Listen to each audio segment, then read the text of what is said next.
ফ্যাসিবাদ আন্দোলনে নারীদের অবদান নিয়ে এই মুহূর্তে কথা বলছেন তারেক রহমান। আমরা সরাসরি চলে যাচ্ছি তার বক্তব্যে।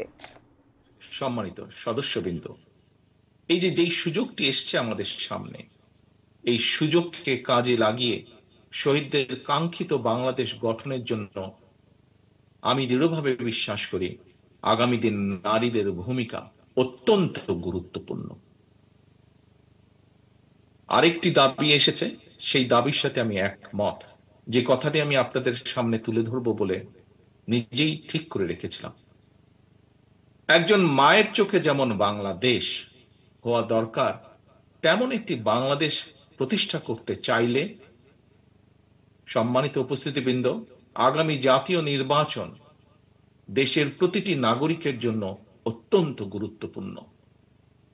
দেশে যাতে আর কোনোভাবেই আর কোনোদিন ফ্যাসিবাদ, উগ্রবাদ, চরমপন্থা মাথা চাড়া দিয়ে উঠতে না পারে, এই ব্যাপারে বিশেষ করে নারী সমাজকে অত্যন্ত সতর্ক এবং সজাগ থাকতে হবে।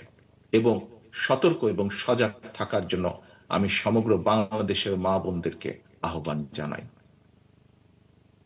আমি দেশের গণতান্ত্রিক আমি জনগণকে আবারও আহ্বান জানিয়ে বলতে চাই, নারী পুরুষ শিশু ধর্ম বর্ণ নির্বিশেষে সবার জন্য শহীদদের কাঙ্ক্ষিত একটি ইনসাফ ভিত্তিক গণতান্ত্রিক নিরাপদ বাংলাদেশ প্রতিষ্ঠার মাধ্যমে শহীদদের আত্মত্যাগের প্রতি সম্মান জানানোর জন্য আমরা ঐক্যবদ্ধ থাকি।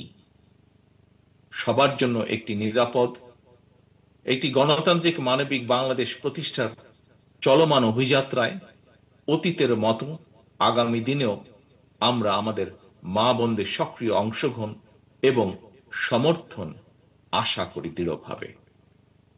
পরিশেষে আমি আল্লাহর দরবারে সকল শহীদদের আত্মার মাগফিরাত কামনা করছি এবং আহতদের দ্রুত আরোগ্য কামনা করছি। অনুষ্ঠান আয়োজকদেরকে আন্তরিকভাবে জানাই ধন্যবাদ। শহীদ পরিবারের শোকাহত সদস্যদের প্রতি আবারও বিশেষ কৃতজ্ঞতা জানিয়ে আমার বক্তব্য এখানে শেষ করছি। আল্লাহ হাফেজ। বাংলাদেশ জিন্দাবাদ। বাংলাদেশ জাতীয়তাবাদী দল জিন্দাবাদ।